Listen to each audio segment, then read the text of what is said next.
Hey, hi everybody. I'm so glad to see you back, and I'm so excited to be doing a passion of mine, and that is pour painting. I'm a little bit nervous too because I've never done pour painting on a video before, and trying to teach people what pour painting is. So bear with me and any mistakes I might make, but pour painting was a lifesaver for me, and it got me out of my depression, gave me purpose in my life. But I kind of want to show you a few paintings. So hang on.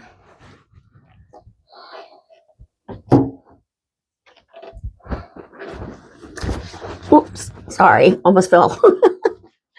So if you can see this one, this is my beginning. This is where I was.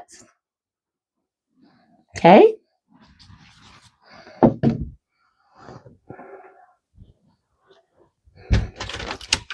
And this is where I am now. I am not perfect. I am still learning. I'm not a professional at all, but I'm getting there. I'm still learning, and hopefully I'll be able to help you learn about pour painting. I thought I'd give you a little history about pour painting. It was some history that I really didn't know. Pour painting started around the 1930s by a Mexican artist. Now, I'm not going to pronounce his name because it just ain't going to happen, okay? But he did it accidentally. He just kind of was painting. He was a muralist, and he accidentally poured some black paint on his canvas and poured some more more paint on there, started layering the paint.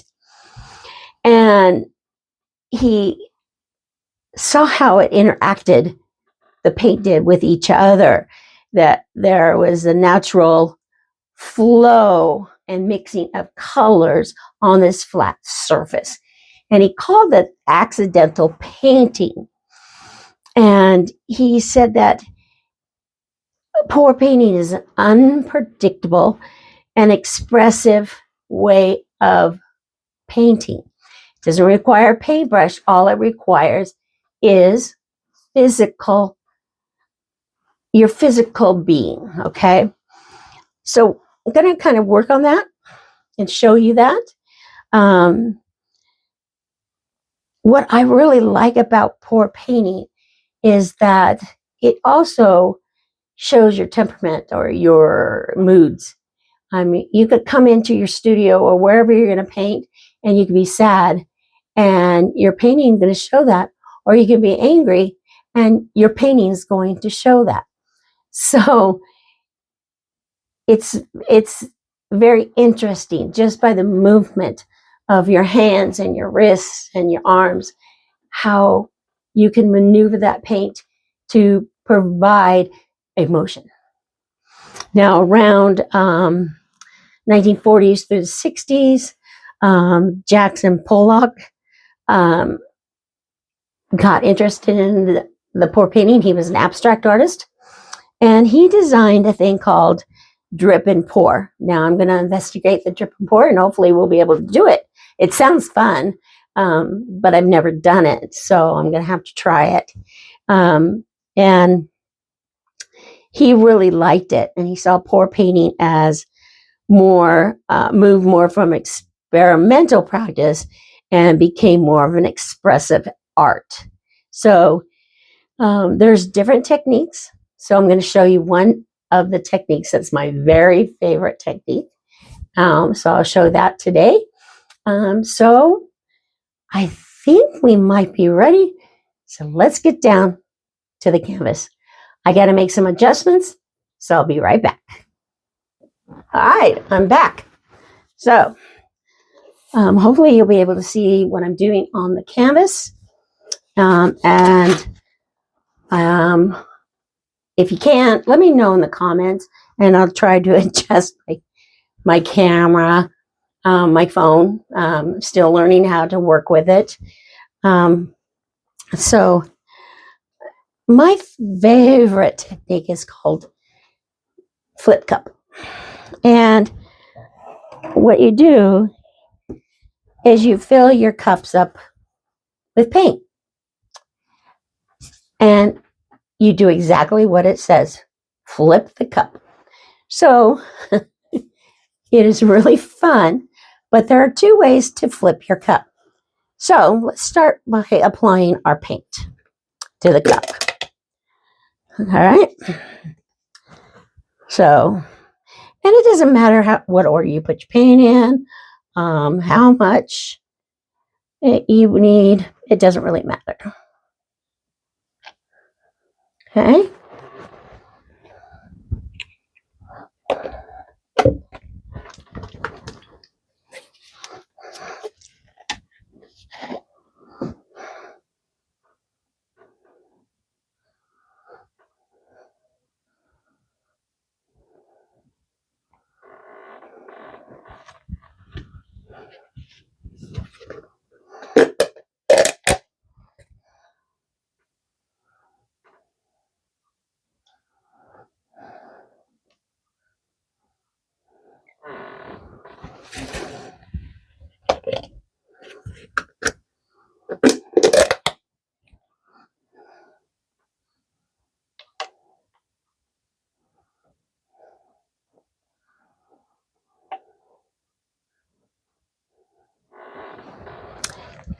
Hang on for a few minutes. I think, yep, it looks like I got something in my blue. Hang on a minute. I'll find my little tweezers.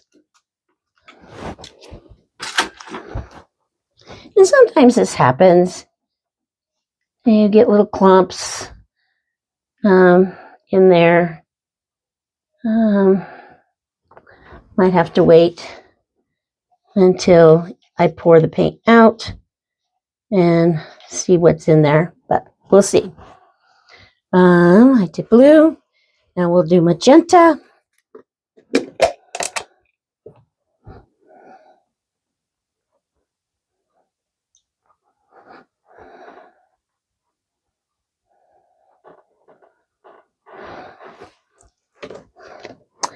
And a little bit more of gold. Now all these paints are just mixed with water. So just 1 part paint, 1 part water, then mix it till you get it to the consistency you want to work with. It could be thin, it could be medium, it could be even thick. It's however you want your paint. One thing that is important to have are gloves. Paint has a tendency to irritate the skin, so make sure you always have a pair of gloves. Another thing you're going to want is a torch. Okay, the torch is to get the bubbles out of the paint once you have it on your canvas. Bubbles have a tendency to cause pits in your paint, and you don't want that unless it's the look you're going for. So I will show you how to use that torch in just a minute. So we've got to get these gloves on. I hope everybody's day is going so good so far, because right now I think I'm going to have a pretty good day. I'm doing something I really like doing. Okay, so I hope you can see it. Got our paint in there, and we're ready to do a flip cup. Now, there is the simple way of doing a flip cup that most people do because they're afraid of making a big mess. So this is how they do it. You take your cup and put it on your table, put your canvas on your cup, and then flip. That's easy. Let it sit there for a little bit so all the paint goes down to the canvas. Might tap it to get that paint going. My favorite way of doing a flip cup, and it makes a little more mess, but I love doing it this way, is going 1, 2, 3, here we go, flip. Ooh, I did pretty good on that one. Usually I got it everywhere. So we're going to tap and let it sit for a minute. I'm going to turn the canvas around and show you what we do now. This one's probably ready. So you're going to let it go, swish it around, and drag. There is that. And do a swish, swish, and drag. So there is our paint on our canvas. Okay, so now we're going to take our torch. Okay, and when we got some bubbles here, as you noticed, and we want to get rid of those bubbles. So you just do it this way. You get those bubbles out. We don't want any pits if we don't have to. And heat also makes like metallic paint, like the gold that we have in here, do a chemical reaction kind of thing. So yeah. So now what we're going to do, as the Mexican artist stated, that pour painting has to deal with physical ability. So you're using physical ability to maneuver your paint. So you're going to pick up your canvas, okay? And you're going to go back and forth. And back and forth. Swish it around for a little bit. Get those colors mixed. Okay? All right. So now we've got it mixed up a little bit more. So now we're going to go to one corner. Get that corner, and then we're going to bring it back to the center. Okay? Just like that. And then you're going to go to another corner. And bring it back to your center. We always want to bring it back to the center so we know where the weight of the paint is. It gives you an idea of where you want it to go next to. So I probably want to go to my left hand corner. There. And bring it back to the center.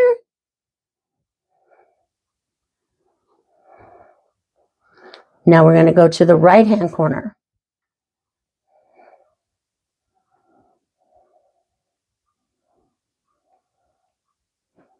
And back to the center. Now at this time, you set it down, you take a look, and see if there's anything you need to change. Now I think I might have a little too much paint still on the canvas, so that allows me to maneuver it a little bit more. So let's see what we can do. So let's go over to this corner up here and get some of that paint off of there. Get some of that. Bring it back like that. And maybe move it this way a little bit more. Get that off of the corner. Yes, just like that, and bring it back. And I can see that my paint's moving a little bit slower, which means that my paint is probably, I've got most of the paint off of there. But I do see my little thing I was trying to find that ended up in my paint. So whatever that is, I do not know. So we got that out of there. So now let's correct that little mistake. Go back, go and get it out of there. And now we can come back to the center again.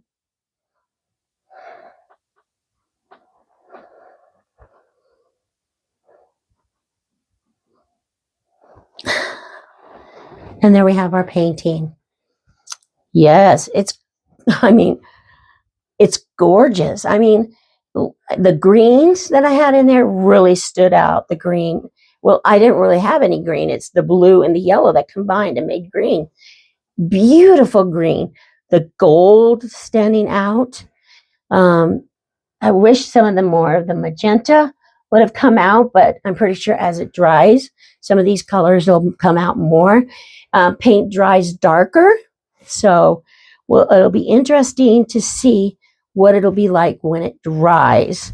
So the next step we do is we have to go along the edge, get the paint off of there, make sure that these corners are covered like that. Come back this way and do the same to this corner. And any white spots that are still there. Yep. So get it like that. Do it on this side. Get this corner. You can use some paint on your table to cover up some white spots if you don't have enough on the canvas to use. Turn it around, wipe it off, get this corner covered.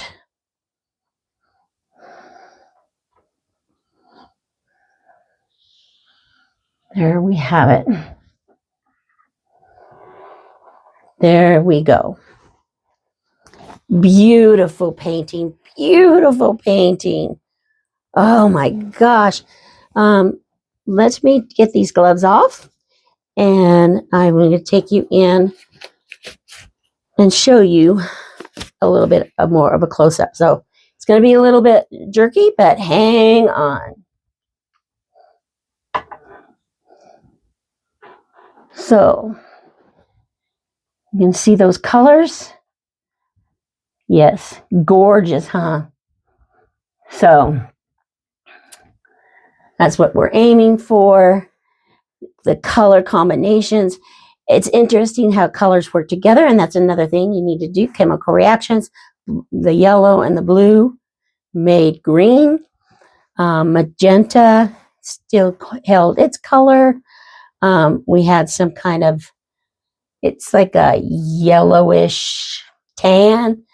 I don't really see it in there, so it might have got taken over by the gold.